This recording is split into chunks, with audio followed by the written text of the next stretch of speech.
معزز ناظرین السلام علیکم۔ آج کی کہانی کا عنوان ہے خاموشی میں حکمت۔ کہتے ہیں کہ کسی جگہ پر ایک بادشاہ نے 3 بے گناہ افراد کو سزائے موت سنا دی۔ بادشاہ کے حکم کی تعمیل میں ان تینوں کو پھانسی گھاٹ پر لے جایا گیا، جہاں پر ایک بہت بڑا لکڑی کا تختہ تھا، جس کے ساتھ پتھروں سے بنا ایک مینار اور مینار پر ایک بہت بڑا بھاری پتھر مضبوط رسے سے بندھا ہوا ایک چرخے پر جھول رہا تھا۔ چنانچہ ان تینوں کو اس موت کے تختے کے ساتھ کھڑا کیا گیا۔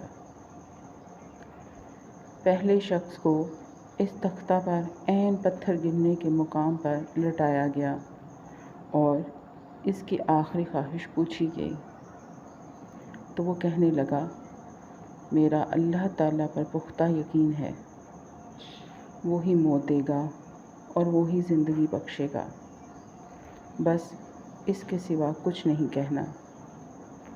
اس کے بعد رسے کو جیسے ہی کھولا گیا تو پتھر پوری قوت سے نیچے آیا اور اس شخص کے عین سر کے اوپر آ کر رک گیا۔ یہ دیکھ کر سب حیران رہ گئے کہ پختہ یقین کی وجہ سے اس کی جان بچ گئی اور رسہ واپس کھینچ لیا گیا۔ اس کے بعد دوسرے شخص کی باری تھی۔ اس کو بھی تختہ دار پر لٹا کر جب آخری خواہش پوچھی گئی تو وہ کہنے لگا، میں حق اور سچ کا نمائندہ ہوں اور جیت ہمیشہ انصاف کی ہوتی ہے، یہاں بھی انشاءاللہ انصاف ہوگا۔ اس کے بعد رسے کو دوبارہ کھولا گیا اور پتھر پھر پوری قوت سے نیچے آیا اور اس بار بھی دوسرے شخص کے سر پر پہنچ کر رک گیا۔ پھانسی دینے والے اس انصاف سے حیران رہ گئے اور یوں اس دوسرے شخص کی جان بھی بچ گئی۔ اس کے بعد تیسرے شخص کی باری آئی۔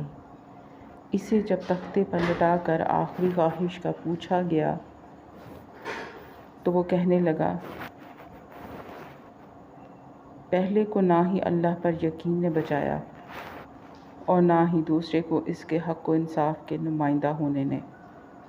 دراصل میں نے غور سے دیکھا ہے کہ رسے پر ایک جگہ گانٹھ لگی ہے جو چرخی کے اوپر گھومنے میں رکاوٹ کی وجہ بنتی ہے، جس وجہ سے رسہ پورا کھلتا نہیں اور پتھر پورا نیچے گرتا نہیں۔ تیسرے شخص کی بات سن کر سب نے رسے کو بغور دیکھا تو واقعی وہاں پر ایک گانٹھ تھی۔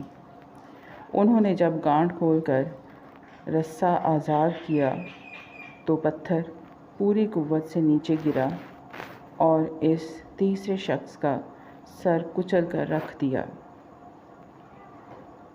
حقائق کا نتیجہ: بعض اوقات بہت کچھ